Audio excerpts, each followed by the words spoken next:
它曾经是智能手机刚兴起的年代最火爆的游戏之一，累计下载量超10亿。可以说每一个用过智能手机的人基本上都玩过。没错，说到这儿呢，相信很多人已经猜出来了。今天我们要讲这款游戏就是水果忍者。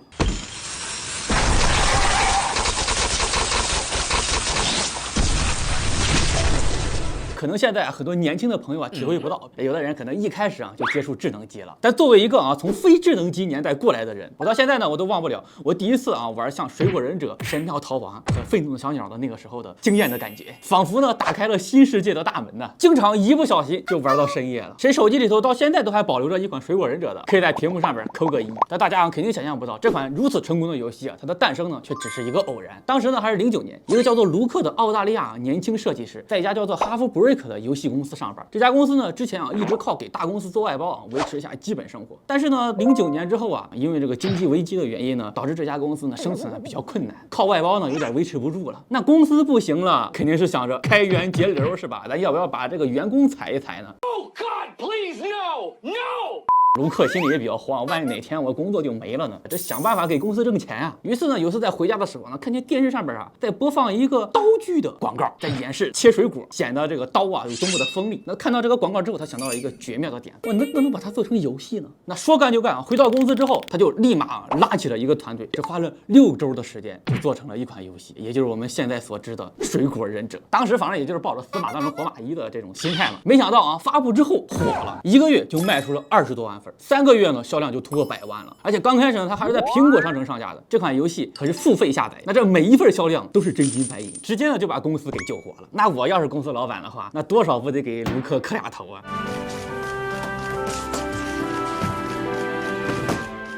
但就跟很多游戏制作人的命运一样，卢克最终呢也选择离开了这家公司。这个我们到后面再讲水果忍者火了之后呢，公司又制作了一款叫做《疯狂喷气机》的游戏也非常的火爆，上线1周就超过了30万的销量，可以说公司前景一片大好。但也有个问题一直在困扰他们。我们知道这个公司它一直做买断游戏起家的嘛，但当时呢市场上还有另外一种模式也就是免费加内购，先靠着这个免费的噱头把你弄进来，然后呢再靠内购的方式去赚钱。当时市面上也有很多的公司都是这么干，所以呢这家公司它也陷入了这2种模式之间的纠结。于是呢公司领导一拍大腿，那我们为什么不能全都要呢？我们的火爆是为啥？是因为买断。他们的火爆是因为啥？是因为内购。那我们就做出来一个买断加内购的游戏，1加1那不就大于3了吗？1个字，绝。估计领导还在为自己想到了这个绝妙的点子而窃喜呢。于是呢，这家公司就推出了一款叫做《庞然巨物》的游戏，里边呢既有买断又有内购。那出来之后的效果怎么样呢？口盖了。从此之后呢，哈弗 Break 这家公司的口碑也是一落千丈。14年的时候又推出了2款新游戏，但是别人一看你这俩游戏我怎么好像见过呀？哎呀，太像了，一看就是亲孙子。那玩法那跟之前出来的那些游戏那不一模一样吗？而且那都是多少年的游戏了，我 QQ 空间都玩过了，我现在还玩你这游戏，甚至呢还陷入了抄袭风波。一家靠创意起家的公司，最后呢却落到这个地步。所以当年呢也是有很多的人离职，其中呢就包括了水果忍者的制作人卢克。